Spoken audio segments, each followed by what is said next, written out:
Olá pessoal, mais um vídeo no canal Vene Casagrande, vídeo com informações do Flamengo, é claro, e nessa sexta-feira, enfim, sextou. Por falar nisso, que semana, vou falar para vocês, até que a semana passou correndo, mas foi uma semana extremamente cansativa, mesmo sendo o período data FIFA, mas enfim, sexta-feira com informações do Flamengo, Alcaraz foi apresentado de maneira oficial à imprensa, em uma entrevista coletiva lá no CT Ninho do Urubu.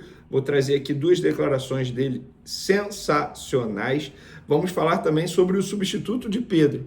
O que a diretoria do Flamengo definiu, pelo menos por hora, sobre a situação do atacante Pedro, que vai passar por uma cirurgia, e quem será o substituto. O Flamengo vai ou não contratar um jogador? O Flamengo vai ou não manter o Gabigol como o reserva imediato do Pedro? Nós vamos falar sobre essa situação. Tem um nome que foi especulado no Flamengo e que está sendo contratado pelo Corinthians. É isso mesmo. Isso tudo e muito mais no vídeo de agora, mas antes gostaria de pedir para você se inscrever no canal, dar o like no vídeo, ativar a notificação, compartilhar o vídeo com os amigos, com as amigas e assim ajudar o canal Vene Casagrande a crescer cada vez mais. Conto com a sua colaboração. Qualquer ajuda será super bem-vinda, inclusive, se quiser colaborar de maneira financeira, o Pix está aqui, ó, na descrição. Qualquer ajuda, repito, será muito bem-vinda. Vamos para as informações. Antes de mais nada, vamos falar de um nome que estava sendo especulado no Flamengo após a lesão do Pedro, que é do Memphis Depay, jogador holandês de 30 anos, baita jogador, inclusive, da seleção holandesa, disputou a Eurocopa recentemente. Lembrando que ele foi oferecido ao Flamengo cerca de 2-3 semanas atrás, porque ele estava livre no mercado, não renovou com o Atlético de Madrid e poderia ter vindo para o futebol brasileiro para vestir a camisa do Flamengo. Ele foi oferecido. Na ocasião, o Flamengo nem sequer abriu negociações, mas um outro clube brasileiro está contratando esse jogador e vai fazer um investimento de cerca de 70 milhões aí por um contrato com o atacante holandês. Esse clube é o Corinthians. E eu quero levantar uma bola, que eu até levantei essa bola hoje lá no SBT Sport Rio, sobre essa situação do Corinthians. Gente, o Corinthians está devendo a Deus e o mundo. Vamos lá, o Corinthians deve ao Flamengo pela compra do Mateuzinho, deve ao Cuiabá pela compra do Ranieri, deve ao Toluca pela compra do Pedro Raul, deve ao Santos Laguna pela compra do Félix Torres. Fora dívida com empresários que não pagam comissão, com o próprio elenco que não paga salário, até mesmo direito de imagem. Então o Corinthians está devendo a todo mundo. É justo o Corinthians fazer o que está fazendo? Se põe no lugar do presidente do Cuiabá, por exemplo. O Cuiabá hoje briga com o Corinthians para não ser rebaixado para a Série B. O Corinthians contratou um jogador do Cuiabá, que é o Ranieri, e não pagou esse jogador e tem uma dívida altíssima com o Cuiabá. É justo isso? É por isso que o debate sobre o fair play financeiro tem que acontecer. Mas não tem que acontecer porque o Botafogo está investindo alto, ou porque o Flamengo investe alto, ou porque o Palmeiras investe alto. Esse debate de fair play financeiro está começando de uma maneira errada e, no fim das contas, vai até ajudar o produto do futebol brasileiro. Mas a mira, na minha opinião, tem que ser voltada para clubes que fazem como o Corinthians vem fazendo. Ah, mas o Flamengo fez isso muito nos anos 90. Sim, concordo, não só o Flamengo. Vários clubes fizeram, mas não é porque fez no passado que agora no presente um outro clube pode fazer. Claro que não. Não tem como bater palma para uma situação como essa. Não é justo. Não é justo. Acho que o debate do fair play financeiro tem que ter. Repito, mas não porque o Flamengo investe alto. O Flamengo é um clube hoje com a saúde financeira muito boa, que fez um trabalho a longo prazo, começou em 2013, ainda na gestão Eduardo Bandeira de Mello, e hoje está colhendo frutos. O Palmeiras também fez todo um trabalho certinho, financeiro, para poder chegar ao nível que está hoje. O Botafogo se tornou SAF. O John Texel, o que ele faz, não está fora da lei. Ele está investindo mais do que o Botafogo arrecada? Beleza.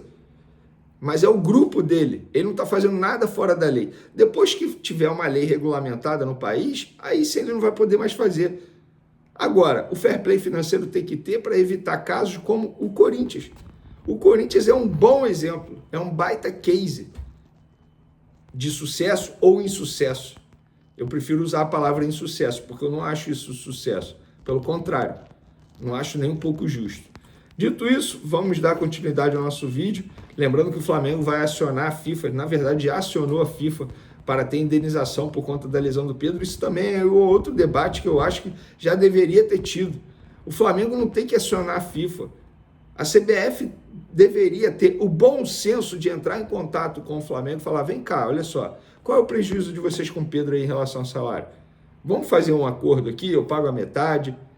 Mas vocês acham que vai partir da CBF? É claro que não. Isso é utopia total.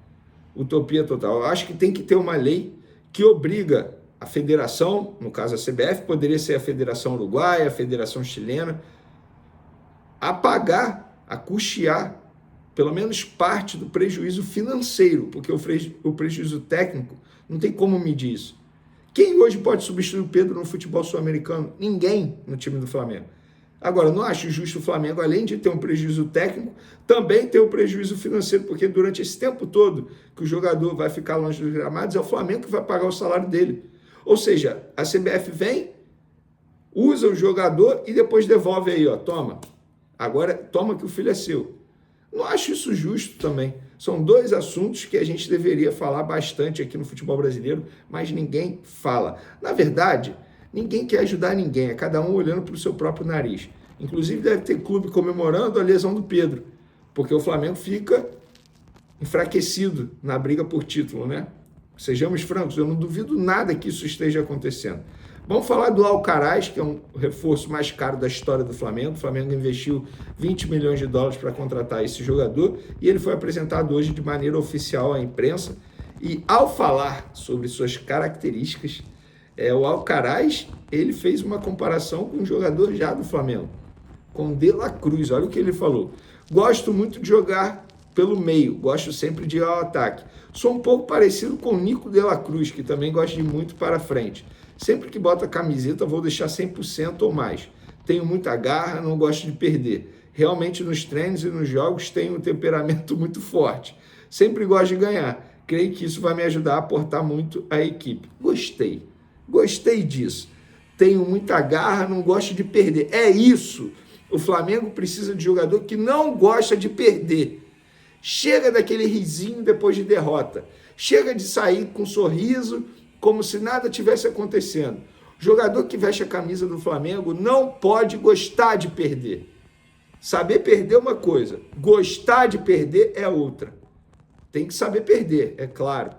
Agora, sair felizinho depois de sofrer uma derrota dentro de campo vestindo a camisa do Flamengo, jogador nenhum pode ter essa característica no Flamengo. Gostei do Alcaraz. E além disso, sabe o que ele falou? Estou muito feliz de chegar ao maior clube da América. Alcaraz, se você acha que vai me conquistar assim, você está no caminho certo. Tamo junto. Confesso que eu estou muito curioso para ver essa passagem do Alcaraz pelo Flamengo, jogador de 21 anos. Infelizmente, ele acabou sendo expulso na confusão que ele se meteu no jogo contra o Corinthians, mas depois fica à disposição, obviamente, aí, do técnico Tite, um baita jogador, torcer para dar certo. Vamos falar agora do substituto do Pedro, porque a diretoria, a priori, bateu o martelo. O substituto do Pedro será Gabigol. Eles não vão ao mercado contratar um jogador, pelo menos nesse momento, até porque eles entendem que não dá para fazer loucura financeira, como o Bruno Spindel mencionou ontem na entrevista coletiva, e as opções são poucas, porque a janela de transferência fechou e teria que ser uma contratação de um jogador livre no mercado ou um jogador que rescindiu até o dia 2 de setembro. Então, pessoal, o número diminui bastante, o número de opções, obviamente. Então, o Gabigol será o homem escolhido pela diretoria, digamos assim, para tentar suprir a ausência do Pedro. O que eu não acho errado, não. Não dá para você contratar por contratar só para dizer que contratou. O Gabigol tem um alto custo ao Flamengo mensal. É jogador do Flamengo. Não vive bom momento, não quer mais jogar com a camisa do Flamengo. A diretoria tem que sentar com ele e cobrá-lo. Falar: Gabigol, chegou o momento de você provar o porquê você tem o maior salário do atual elenco, porque você é considerado ídolo. Chegou sua chance. Você vive reclamando que não tem minutagem. Agora você terá minutagem. Vai abraçar a oportunidade? E se eu fosse o Gabigol, sabe o que eu faria? Eu iria comer a bola para me valorizar no mercado. Porque nesse momento ele está desvalorizado. Arrisco a dizer que é o momento mais desvalorizado da carreira do Gabigol. É um jogador já de 28 anos e que não joga um bom futebol há 2 temporadas. Então ele precisa se valorizar para poder conseguir um bom contrato com a sua futura equipe ou conseguir uma boa renovação com o Flamengo, o que eu acho muito pouco provável. Inclusive os números do Gabigol nessa temporada assustam de maneira negativa. Vamos lá, números de Gabigol pelo Flamengo em 2024. 24 jogos, apenas 3 como titular, 4 gols e 1 assistência. Lembrando que ele, inclusive, perdeu pênalti contra o Vasco lá no Campeonato Carioca. Chegou o momento do Gabigol provar que sim, ele pode dar a volta por cima. Se vai continuar no Flamengo em 2025 ou não, eu não sei. Mas hoje estamos em 2024, mês de setembro, jogos importantes pela frente, e o Gabigol tem um alto salário e ele tem que entrar em campo e dar tudo de si.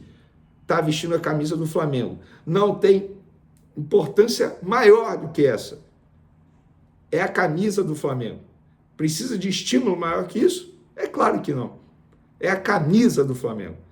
E apesar de todas as besteiras que o Gabigol fez fora das 4 linhas, muitos torcedores, inclusive a maioria, ainda apoiam o atual camisa 9 rubro-negro. Dito isso, galera, beijo para vocês, um abraço. Lembrando que hoje, sexta-feira, tem jogo da Seleção Brasileira. Vou fazer minha fezinha lá na KTO, melhor site de apostas esportivas do Brasil. Lá você encontra as melhores odds, os melhores mercados. Final de semana, sem jogo, o Flamengo só volta a campo no dia 12 de setembro. Valeu, tamo junto, até o próximo vídeo.